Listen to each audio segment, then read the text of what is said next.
সংবাদ প্রবাহ বার্তা সদা সত্যতা ও নিরপেক্ষতার সাথে চলে।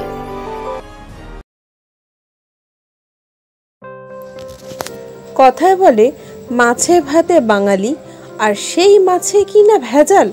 আর তার পরিপ্রেক্ষিতেই সাত সকালে পুলিশি অভিযান চুঁচুড়ার চকবাজারে। এই অভিযানকে কেন্দ্র করে স্থানীয় অঞ্চলে চাঞ্চল্য সৃষ্টি হয়। ভিন রাজ্য থেকে আসা রুই, কাতলা সহ ভেটকি, ইলিশ, পাবদা, চিংড়ি মাছের গুণগত মান নিয়ে প্রশ্ন উঠেছে নানা মহল থেকে। এবার সেই প্রশ্নের উত্তর খুঁজতেই অভিযানে নামলো খাদ্য সুরক্ষা দপ্তর। শুক্রবার সাত সকালে চকবাজারে অবস্থিত মৎস্য আড়তে স্থানীয় পুলিশ প্রশাসনকে সাথে নিয়ে অভিযান চালালো খাদ্য সুরক্ষা দপ্তরের একটি প্রতিনিধি দল। স্থানীয় সূত্রে জানা গেছে, অভিযানকারী দলটি চকবাজারের প্রতিটি আড়তে গিয়ে নানা প্রকারের মাছের নমুনা সংগ্রহণ করেন এবং সেই মাছগুলোর গুণগত মান পরীক্ষার জন্য পাঠানো হয় ল্যাবরেটরিতে।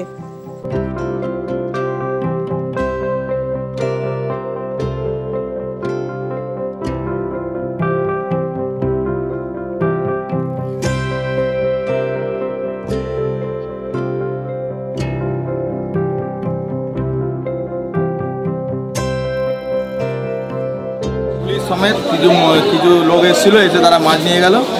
তারা মনে হয় ল্যাবে টেস্ট করে বলে মাছগুলো নিয়ে গেল। কোথা থেকে এসে তো বলতে পারবো না আমরা। প্রত্যেক আড়ত থেকে নিয়ে গেছে, প্রত্যেক আড়ত থেকেই স্যাম্পেল মনে হয় নিয়ে গেছে, টেস্ট করবে বলে কিছু নিয়ে যাওয়া হয়। এটা কি ল্যাবে পরীক্ষার জন্য? ল্যাবে পরীক্ষা হবে মনে হয়, তাই জন্য।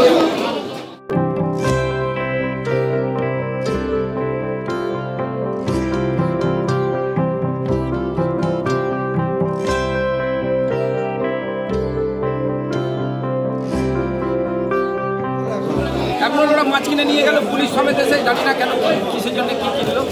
সব দোকান থেকে? হ্যাঁ, আমার কাছ থেকেই নিচ্ছে, অল্প অল্প করে নিচ্ছে সবাইকার কাছ থেকে। আমার কাছ থেকে 500 গ্রাম, আমাদের রুলসের বাইরে তবু জোর করে দিল। পুলিশ আছে বলে মানে ইউনিফর্মের ভয় দেখিয়ে দিল আমাদের কাছ থেকে 500 গ্রাম মাছ। হ্যাঁ, পয়সা দিয়েছে, বিল করে দিয়েছি, একদম পয়সা, ক্যাশ পয়সা। জানি না কি এর ফলে কি জানি না। না খারাপ কিছু, ভালো মন্দ কোনো কিছু নেই, খারাপ ভালো মন্দ কোনো কিছু নেই। আমার কোনো কিছু মনে হয় না। আমি এতে কী করবো, আমার কোনো কিছু বলার নেই। এসছে, ভালো লেগেছে, কোনো কিছু হয়তো ওরা সমীক্ষায় এসছে, হয়তো সেই জন্য ওরা এসছে। সবার কাছ থেকে মাছ নিচ্ছে তো হালকা হালকা।